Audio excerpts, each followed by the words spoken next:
सुप्रभात बच्चों, मैं हूँ रंजीता और आज के इस वीडियो में हम लोग पढ़ेंगे संज्ञा के विकारक तत्व। तो संज्ञा के विकारक तत्व जो लिंग, वचन और कारक हैं, उसमें लिंग और वचन मैंने आप लोगों को पिछले वीडियो में पढ़ाया है। आज के इस वीडियो में हम लोग पढ़ेंगे कारक। तो चलिए कारक के बारे में हम लोग पढ़ते हैं। तो देखिए, कारक की जो परिभाषा है, संज्ञा या सर्वनाम का क्रिया के साथ संबंध निर्धारित करने वाले तत्व को कारक तथा संबंध स्थापित करने वाले शब्द या शब्दांश को कारक चिन्ह या परसर्ग कहते हैं। जैसे हिंदी में कारक व उनके चिन्ह 8 माने गए हैं। हमारे हिंदी भाषा में, हिंदी व्याकरण में कारक चिन्ह 8 माने गए हैं। देखिए, पहला कर्ता, उसका कारक चिन्ह है ने। दूसरा कर्म, कारक चिन्ह उसका को।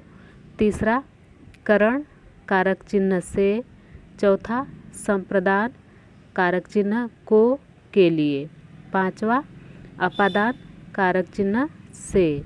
और छठवा संबंध कारक, उसका जो चिन्ह है का, के, की, रा, रे, री। और सातवां जो है अधिकरण, तो अधिकरण कारक का जो कारक चिन्ह है में, पर। और आठवां जो है कारक संबोधन, उसका जो चिन्ह है हे, अरे, ओ। तो इस तरह से जो है हमारे कारक जो है 8 हैं। हमारे कारक और कारक चिन्ह 8 है। तो चलिए बारी बारी से सबके बारे में पढ़ते हैं। तो सबसे पहले कर्ता कारक। तो कर्ता कारक की जो परिभाषा है, वाक्य में जिस शब्द द्वारा काम करने वाले का बोध होता है उसे कर्ता कारक कहते हैं। जैसे मान लीजिए कोई वाक्य है और उस वाक्य में जो भी काम हो रहा है, यानी कि जो भी क्रिया हो रही है, तो वह कौन कर रहा है इस बात का बोध होता है, वही कर्ता कारक कहलाता है। तो वाक्य में जिस शब्द द्वारा काम करने वाले का बोध होता है उसे कर्ता कारक कहते हैं। जैसे मोहन ने खाना खाया, तो इस वाक्य में खाने का काम मोहन करता है, अतः मोहन इस वाक्य का क्या है, कर्ता है। वाक्य में कर्ता का प्रयोग 2 रूपों में होता है। पहला वह जिसमें ने विभक्ति नहीं लगती, अर्थात क्रिया के लिंग, वचन और पुरुष कर्ता के अनुसार होते हैं। जैसे मोहन खाना खाता है, तो इसे प्रधान कर्ता कारक भी कहा जाता है। तो बच्चों, वाक्य में कर्ता का प्रयोग 2 रूप में होता है। पहला वह जिसमें ने विभक्ति चिन्ह नहीं लगती है। तो जैसे कि यहाँ पे उदाहरण में दिया गया है कि मोहन खाना खाता है, तो यहाँ पर ने चिन्ह नहीं लगा है, फिर भी इस वाक्य का कर्ता जो है मोहन है और वह जो काम है मोहन ही कर रहा है, तो मोहन क्या हुआ, इस वाक्य का कर्ता हुआ। तो इसे प्रधान कर्ता कारक भी कहा जाता है। इसको जिसमें ने विभक्ति चिन्ह नहीं लगता है उसको प्रधान कर्ता कारक कहा जाता है। ठीक है बच्चों। तो उसके बाद देखते हैं इसी में दूसरा वह जिसमें ने विभक्ति लगती है, अर्थात क्रिया के लिंग, वचन और पुरुष कर्म के अनुसार होते हैं। जैसे मोहन ने खाना खाया, मोहन ने खाना खाया है, तो इसे हम क्या कहेंगे, अप्रधान कर्ता कारक। पहला जो था जिसमें विभक्ति चिन्ह ने नहीं लगता था उसको हम प्रधान कर्ता कारक कहते थे, और दूसरा जो है जिसमें हम ने विभक्ति चिन्ह का लगाते हैं उसको हम क्या कहेंगे, अप्रधान कर्ता कारक कहा जाता है। इसके बाद जो है कर्ता कारक के चिन्ह ने के प्रयोग संबंधी नियम। तो कर्ता कारक का जो चिन्ह है ने, उसके प्रयोग के संबंध में कुछ नियम हैं। ने का प्रयोग कर्ता के साथ तब होता है जब क्रिया सकर्मक तथा सामान्य भूत, आसन भूत, पूर्ण भूत और संदिग्ध भूत कालों में हो। देखिए बच्चों, ने का प्रयोग कर्ता के साथ तब होता है जब क्रिया सकर्मक तथा सामान्य भूत, सकर्मक यानी कि जिस वाक्य में मतलब कर्म हो, क्रिया क्या है, कर्म के साथ है, यानी कि सकर्मक, तब जो है ने का प्रयोग होता है। और कहाँ होता है? सामान्य भूत, आसन्न भूत, पूर्ण भूत और संदिग्ध भूत कालों में। यानी कि जो काल हमने पिछले क्लासों में काल पढ़ा है, टेंस काल, तो उसमें जो है ये भूतकाल के जो ये क्या है? प्रकार हैं। भूतकाल के ये भेद हैं। तो यहाँ पे जैसे देखिए कौन से भूतकालों के जो प्रकार है, इसमें कैसे ने का प्रयोग होता है। मोहन ने पुस्तक पढ़ी, सामान्य भूतकाल है। मोहन ने पुस्तक पढ़ी। राम ने खाना खाया है, आसन्न भूतकाल है। गीता ने नृत्य किया था, पूर्ण भूतकाल है ये। गीता ने नृत्य किया होगा, तो अभी किया होगा, संदिग्ध भूतकाल है ये। गीता ने अभ्यास किया होता तो वह नृत्य कर पाती, तो हेतुमत भूतकाल है ये।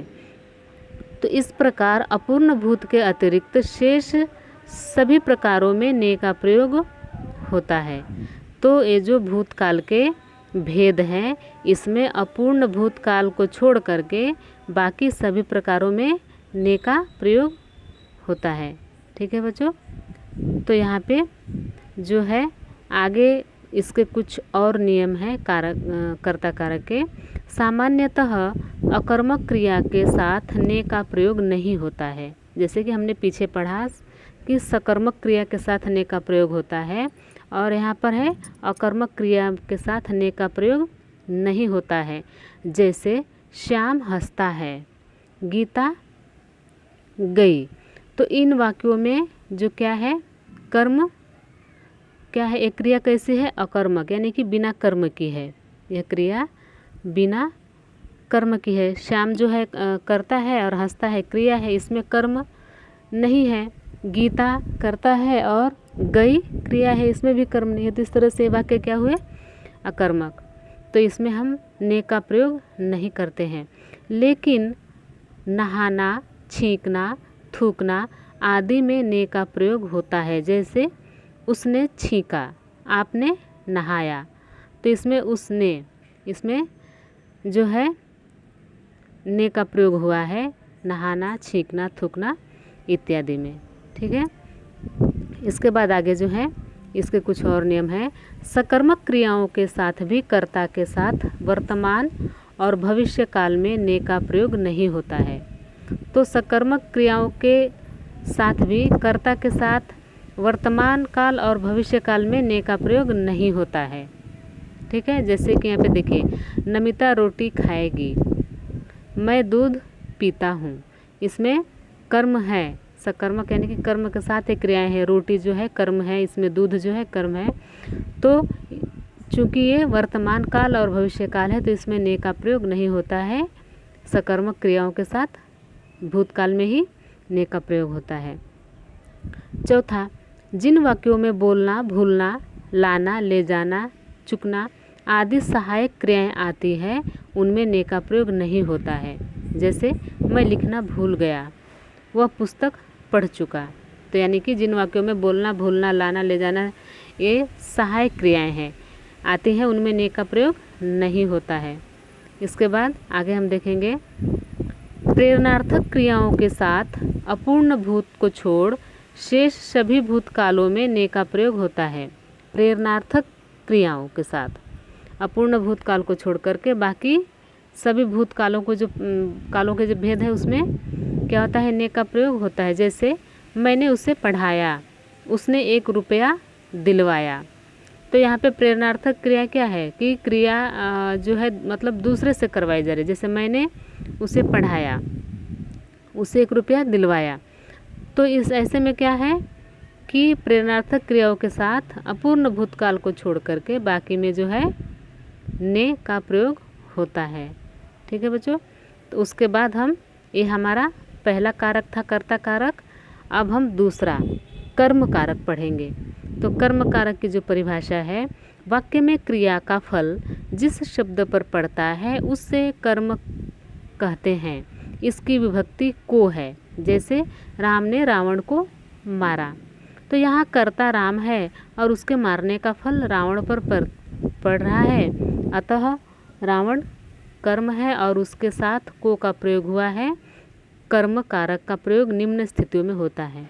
तो जैसे बच्चों यहाँ पे जो को रावण को तो उसमें क्या है कि यह कर्म कारक है। यहाँ पे को जो चिन्ह लगा हुआ है कि कर्ता जो कार्य कर रहा है उसका फल जिस पे पड़ता है, तो वो किस पे पड़ता है, कर्म पे पड़ता है।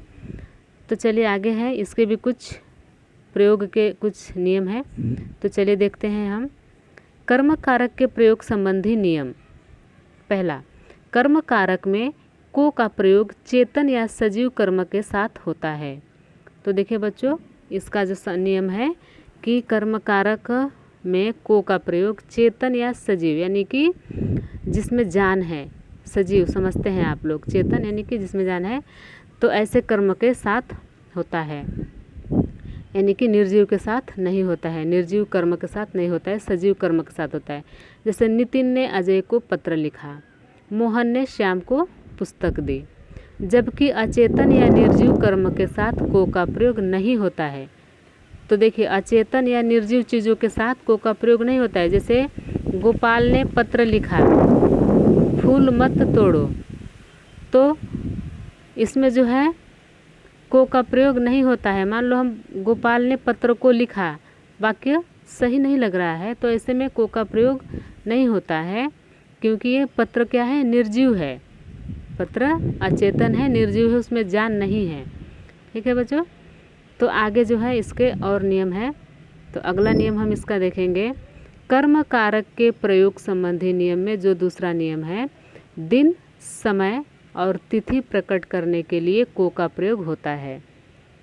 दिन, समय और तिथि, ठीक है, प्रकट करने के लिए 15 अगस्त को राष्ट्रीय ध्वज फहराया जाएगा। सोमवार को अक्षरधाम मंदिर बंद रहता है। तो अब नीचे देखिए, इसका और आगे का नियम क्या है। जब विशेषण का प्रयोग संज्ञा के रूप में कर्म कारक की भांति होता है, तब उसके साथ कर्म कारक का प्रयोग होता है। जैसे भक्तों को मंदिर में जाने दो, दुष्टों को कोई नहीं चाहता। यहाँ पे भक्तों और दुष्टों क्या है, विशेषण है, चूँकि यहाँ पे संज्ञा के रूप में यहाँ पर प्रयोग हुआ है। संज्ञा के रूप में यहाँ पे इसलिए क्या है, यहाँ पे को चिन्ह का प्रयोग हुआ है, यहाँ पे कर्म के साथ है, तो को जो है कारक चिन्ह यहाँ पे लगाया गया है। बुलाना, सुलाना, कोसना, पुकारना, जगाना, भगाना इत्यादि क्रियाओं के कर्मों के साथ को विभक्ति का प्रयोग होता है। जैसे माँ ने बच्चे को सुलाया, लोगों ने शोर करके चोरों को भगाया, यानी कि बुलाना, सुलाना, कोसना, पुकारना, जगाना, भगाना इत्यादि के साथ को का प्रयोग होता है। ठीक है, तो आगे जो है ये हमारा दूसरा कारक हो गया। अब हम तीसरा कारक देखेंगे, करण कारक। तो करण का अर्थ है साधन। संज्ञा का वह रूप जिससे किसी क्रिया के साधन का बोध हो उसे करण कारक कहते हैं। जैसे राम ने रावण को बाण से मारा, तो देखिए यहाँ पे राम ने रावण को मारा, इसमें रावण कर्म है, लेकिन क्या है कि किस साधन से यहाँ पर दिया गया है कि संज्ञा का वह रूप जिससे क्रिया का साधन, यानी कि जो मारने की क्रिया हो रही है किस साधन से हो रही है, तो वह करण कारक है। तो यहाँ पे बाण से, इस वाक्य में बाण द्वारा रावण को मारने का उल्लेख है, अतः वह बाण जो है करण कारक हुआ। करण कारक के चिन्ह से, के द्वारा, के कारण, के साथ, के बिना है। इसमें से, के द्वारा, के कारण, के साथ, के बिना, ये सब क्या है, करण कारक के चिन्ह है। करण कारक के प्रयोग संबंधी नियम। साधन के अर्थ में करण कारक का प्रयोग होता है। जैसे लकड़हारा कुल्हाड़ी से लकड़ियाँ काटता है, मुझे अपनी कमाई से खाना मिलता है। तो यहाँ पे यानी कि जो साधन है वहाँ पे साधन के अर्थ में यहाँ पे करण कारक का प्रयोग होता है। साधक अर्थ में भी करण कारक का प्रयोग होता है। जैसे मुझसे यह काम न सधेगा, तीर से बाघ मार दिया गया। तो साधक के अर्थ में भी जो है करण कारक का प्रयोग होता है। करण कारक भाववाचक संज्ञा से क्रिया विशेषण बनाते समय करण कारक का प्रयोग होता है। जैसे नम्रता से बात करो, भाववाचक संज्ञा से क्रिया विशेषण जब बनाया जाता है, यहाँ पे देखिए नम्रता क्या है, भाववाचक संज्ञा है, लेकिन यहाँ पे यह क्रिया विशेषण के इसका रूप क्रिया विशेषण का रूप हुआ है, तो यहाँ पे यह करण कारक, यहाँ का करण कारक का प्रयोग हुआ है। उत्पत्ति सूचक अर्थ में भी करण कारक का प्रयोग होता है। उत्पत्ति से कोयला खान से निकलता है, गन्ने के रस से चीनी बनाई जाती है। उत्पत्ति यानी कि समझते हैं जन्म, तो उस स्थिति में भी जो है करण कारक का प्रयोग होता है। प्यार मैत्री बैर होने पर करण कारक का प्रयोग होता है। जैसे राम की रावण से शत्रुता थी, यानी कि प्यार मैत्री बैर, यहाँ पर भी करण कारक का प्रयोग होता है। तो हमारा करण कारक हो गया। अब चौथा हमारा है संप्रदान कारक। जिसके लिए कुछ दिया जाए या जिसको कुछ दिया जाए, इसका बोध कराने वाले शब्दों को संप्रदान कारक कहते हैं। जैसे माँ बच्चे के लिए दूध लाती है, यज्ञ के लिए लकड़ियाँ लाओ, यानी कि जिसके लिए जिसको कुछ दिया जाए या जिसके लिए कुछ दिया जाए, तो ऐसे शब्दों को बोध कराने वाले को क्या कहते हैं? संप्रदान कारक। जैसे माँ बच्चे के लिए दूध लाती है, तो यहाँ पे ये हो गए संप्रदान कारक। तो इसके भी कुछ नियम है। कर्म और संप्रदान का एक ही विभक्ति चिन्ह को है। तो बच्चों, कर्म कारक का भी विभक्ति चिन्ह को है और संप्रदान में भी को है, परंतु दोनों अर्थों में अंतर है। किंतु दोनों अर्थों में अंतर है। संप्रदान का को के लिए अव्यय के स्थान पर या उसके अर्थ में प्रयुक्त होता है, जबकि कर्म के को का के लिए से कोई संबंध नहीं होता है। जैसे यहाँ पे देखिए उदाहरण में, सोहन श्याम को मारता है, यहाँ पे को विभक्ति चिन्ह लगा है। अब हमें यह तय करना है कि यह कौन सा कारक है, तो यह कर्म कारक है। क्योंकि देखिए यहाँ पर संप्रदान कारक में को और के लिए विभक्ति चिन्ह है। तो यहाँ पर जो कर्म में क्या होता है, कर्म का जो को होता है उसका के लिए से कोई क्या होता है, कोई अर्थ नहीं होता है। जैसे यहाँ पे देखिए सोहन श्याम के लिए मारता है, तो यह सही नहीं होगा, इसलिए इसका के लिए से कोई संबंध नहीं है। आगे देखिए, श्याम भिक्षुक को भिक्षा देता है, तो इसमें अगर हम के लिए का प्रयोग करें को के स्थान पर, यह संप्रदान कारक है। तो श्याम भिक्षुक के लिए भिक्षा देता है, तो यह भी हो सकता है भिक्षुक के लिए भिक्षा देता है, तो इसलिए संप्रदान कारक है। माता ने बच्चे को बुलाया, यह कर्म कारक है। अध्यापिका ने छात्रों को मिठाइयाँ दी, तो अध्यापिका ने छात्रों के लिए मिठाइयाँ दी भी हो सकता है। तो इस तरह से कर्म कारक और संप्रदान कारक में जो है के को में यही अंतर है। ठीक है, तो इसके आगे हम लोग नेक्स्ट देखते हैं। किसी वस्तु को दिए जाने के अर्थ में को के लिए अथवा के वास्ते का प्रयोग होता है। किसी वस्तु को अगर दिए जाने के अर्थ में क्या होता है, को के लिए के वास्ते। जैसे विद्यार्थियों को पुस्तक दो, अतिथि के लिए चाय लाओ।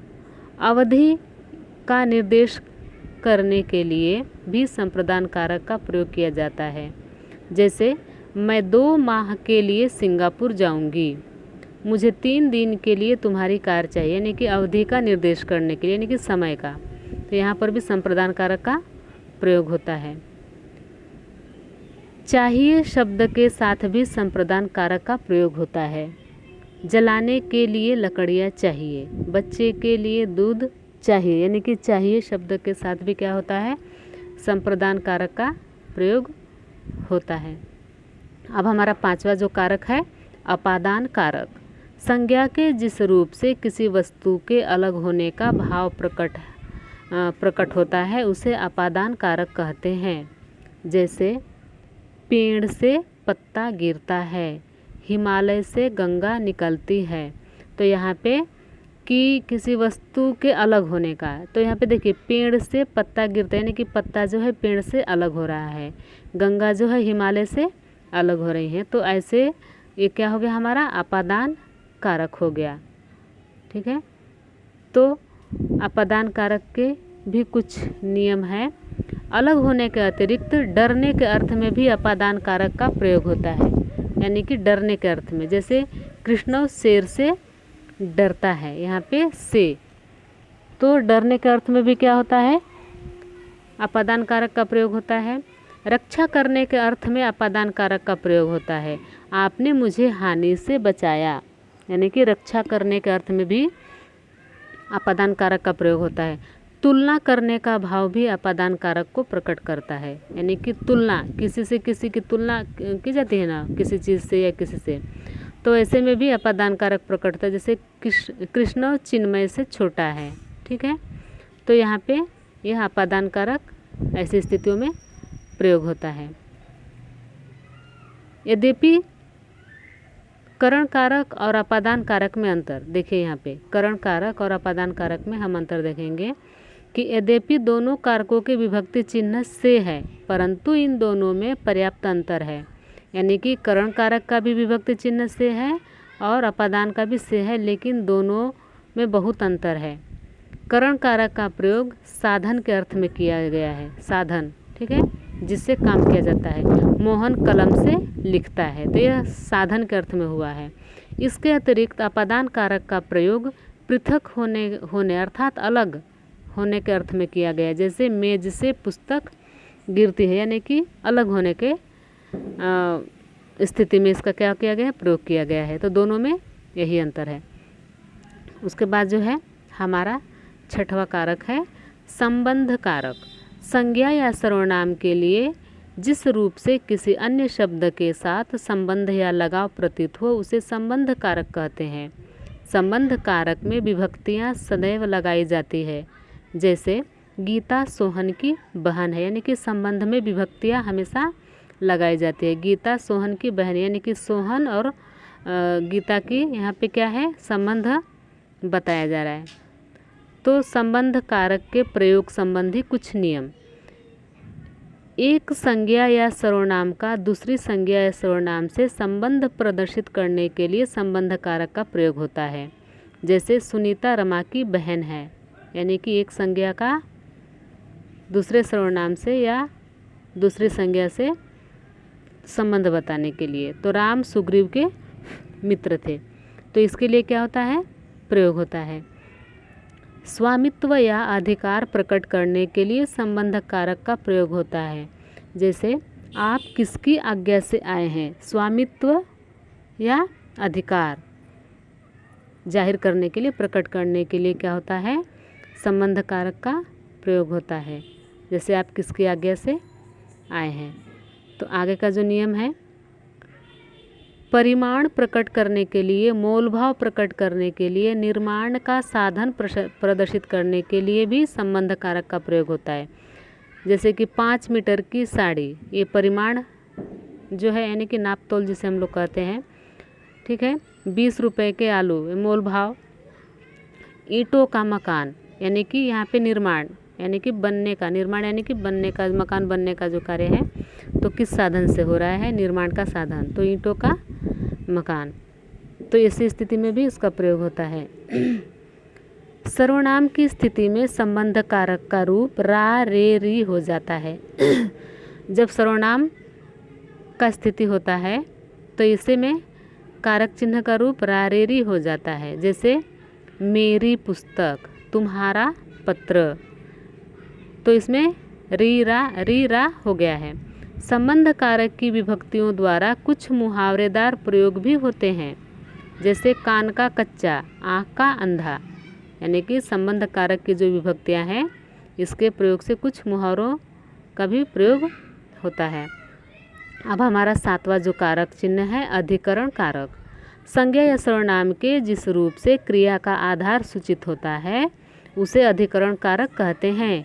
इसके परसर्ग यानी कि कारक चिन्ह में पर है। जैसे चिड़िया पेड़ पर बैठी है, चिड़िया पेड़ पर बैठी है, यह उसका उदाहरण है। आगे जो है अधिकरण कारक के प्रयोग संबंधी कुछ नियम।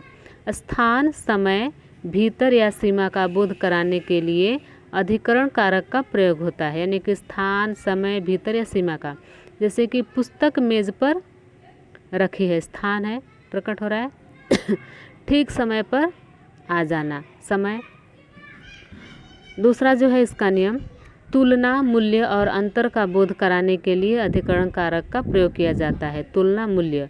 कमल सभी फूलों में सुंदरतम है, यहाँ पे कमल की अन्य फूलों से तुलना की जा रही है। वह घर 40 लाख में बिक रहा है, यानी कि यहाँ पे मूल्य की तुलना की जा रही है। तो ऐसी स्थिति में भी अधिकरण कारक का क्या होता है, प्रयोग होता है। और जो आगे का इसका नियम है, अगला नियम है, निर्धारण और निमित्त प्रकट करने के लिए अधिकरण कारक का प्रयोग होता है। निर्धारण और निमित्त प्रकट करने के लिए, जैसे देखिए यहाँ पे, छोटी सी बात पर गुस्सा मत करो। छोटी सी बात पर गुस्सा मत करो। तो ऐसी स्थिति में भी क्या होता है, अधिकरण कारक का प्रयोग होता है। अब हमारा सबसे आखिरी कारक है संबोधन कारक, 8वां है और आखिरी है। तो इसकी परिभाषा चलिए देखते हैं हम लोग। संज्ञा के जिस रूप से किसी को पुकारने, चेतावनी देने या संबोधित करने का बोध होता है उसे संबोधन कारक कहते हैं। यानी कि संज्ञा के जिस रूप से किसी को पुकारने, चेतावनी देने या संबोधित करने के लिए करने का बोध होता है उसे हम संबोधन कारक कहते हैं। जैसे हे राम रक्षा करो, अरे मूर्ख संभल जा। तो यहाँ पर जो क्या है, हे अरे, ये क्या है, संबोधन कारक है। हे जो है यहाँ पे राम यानी कि भगवान के लिए क्या किया जा रहा है, पुकारा जा रहा है। और यहाँ पे अरे मूर्ख संभल जा, यहाँ पे चेतावनी के रूप में जो है यहाँ पे इस्तेमाल हुआ है। तो इस तरह से जो है संबोधन कारक हमारे होते हैं। और संबोधन कारक की कोई विभक्ति नहीं होती है। संबोधन कारक की जो होती है कोई विभक्ति नहीं होती है। तो ठीक है बच्चों, तो इस तरह से हमने आज जो है संज्ञा के विकारक तत्व में कारक पढ़ा। और आप लोग वीडियो को अच्छे से देखें, पढ़ें और समझें। ठीक है बच्चों, थैंक यू।